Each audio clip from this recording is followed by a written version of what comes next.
Greetings loyal subscribers and honoured guests. After a short break to make way for the latest Zzapped cover mount a few weeks ago, we returned to the classic Megatapes this week to look at tape number 18, which came on the cover of issue 74. North and South takes centre stage on the cover this time, which was a really great action strategy game on the Amiga, but not quite so good on the Commodore 64. It's a fantastic time when played with another human being, so I recommend giving it a go if you're able to do so. Other games in this issue include Gauntlet 3, I Play 3D Soccer, Spike in Transylvania and Atomino, none of which I have ever actually played. But I have been playing the 4 games on this Megatape though, which is handy because I'm about to talk about them now. For a moment though, I really thought I wasn't going to be able to talk about Shot Away, which is our first game, because the file I had just got stuck on a black screen on both my C64 Maxi and in Vice on my PC. If I had a real C64 it might have worked, but sadly I don't. Luckily though, I did manage to track down an alternative copy of the file online and that one did work, thank the electronic gods. Shot Away is another shooter created in Shoot 'em Up Construction Kit, and as far as those go it's perfectly fine. The graphics are well drawn and nicely animated, and there is some nice music while you play, but as with most SEUCK games it feels limited in scope by that software. The magazine said that the game was actually designed so that people could put their TVs on their side and play it like a horizontal shooter, which is interesting, but I'm not going to actually do that with my 43-inch HD TV. I have flipped a little bit of the footage on its side though, so we can see what that might have looked like. Not bad I suppose, but still ultimately just another SEUCK game.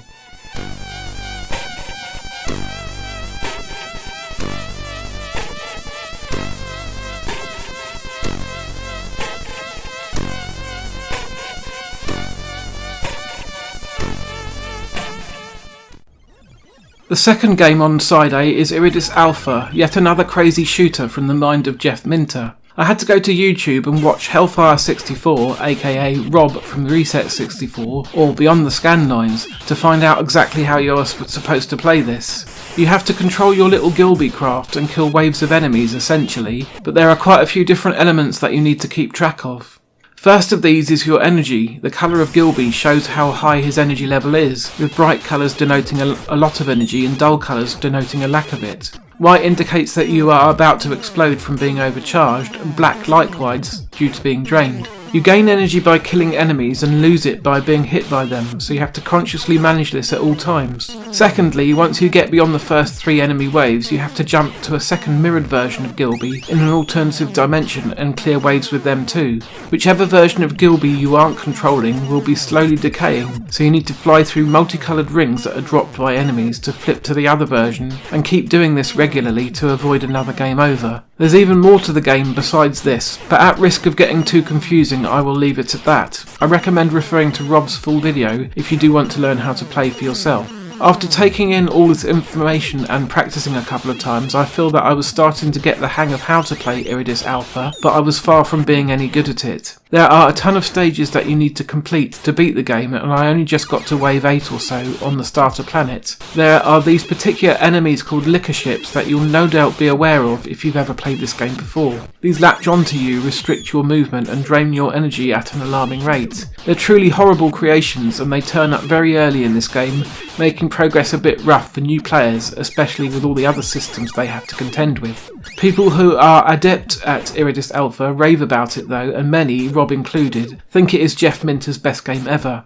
At the moment at least I would rather play TXK on my Vita, but with some more time spent with Iridis Alpha I might get into it a bit more. Like most of Minter's creations, it does move at a very fast pace with some pulsating graphics and punchy sound effects.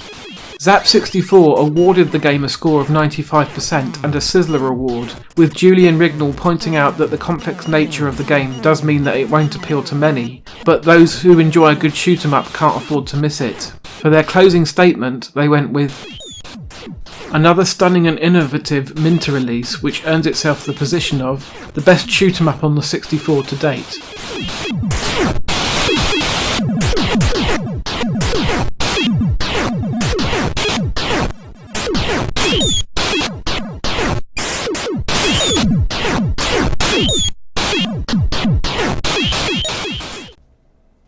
Over on the B-side of the tape, we find Spellcast, which is an unfinished demo of a game by Genesis Software, most famous for creating CJ's Elephant Antics. You take control of a well-animated chap and quickly find a sword, skull and spear lying on the ground. After you have collected these items, you can switch between them by pressing the spacebar on the keyboard. The sword is used to cut down nasty plants that leave behind treasure chests, which often contain ghosts that will hurt you.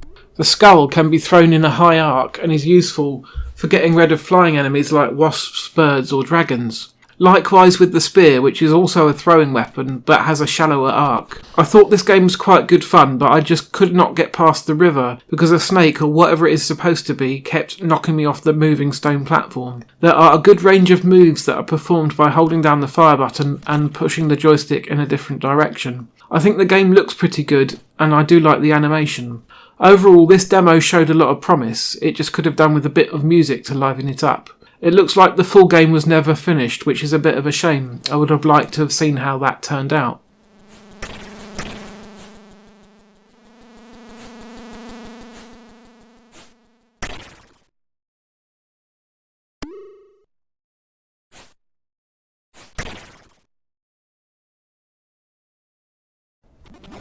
Finally, we come to this issue's obligatory racket release, which is Steel. This is a game that I have looked at before when it was on a Commodore format power pack, and I don't remember enjoying it as much then as I did this time. I made sure I read through all of the instructions that were provided in the magazine before I started playing, and this really did help, as I more or less knew exactly what was going on as soon as I started, which may not have been the case last time I reviewed this. I'll have to go back to my own video and see what I said. Anyway, you control a cute little robot and it is your task to find 8 purple cartridges and plug them into their corresponding slots, all 8 of which are found in one room.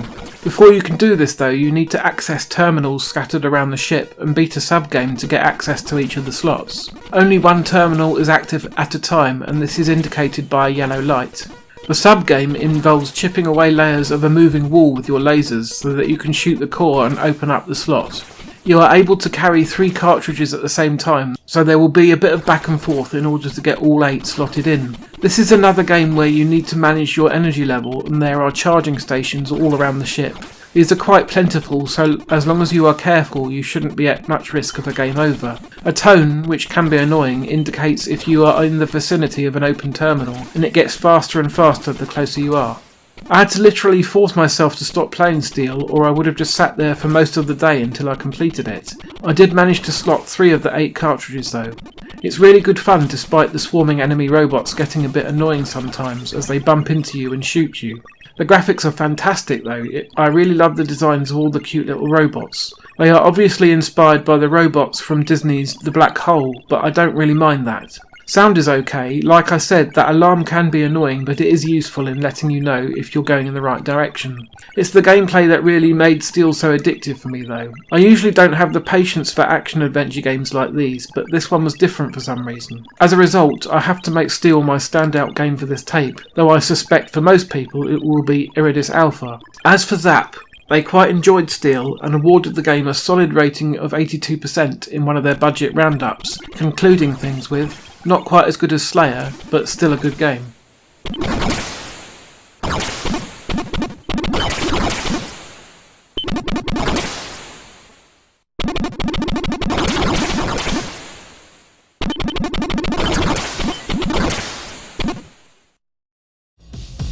All in all, I think this is a damn fine cover tape. Shot Away is nothing all that special really, and Spellcast is unfinished, but what there is fun. The duo of Iridis Alpha and Steel ensure that there is plenty to get stuck into though. I expect Steel can be completed in an hour or 2, but Iridis Alpha will take a lot longer to get proficient at, with the number of waves and planets it has, plus those bloody liquor ships.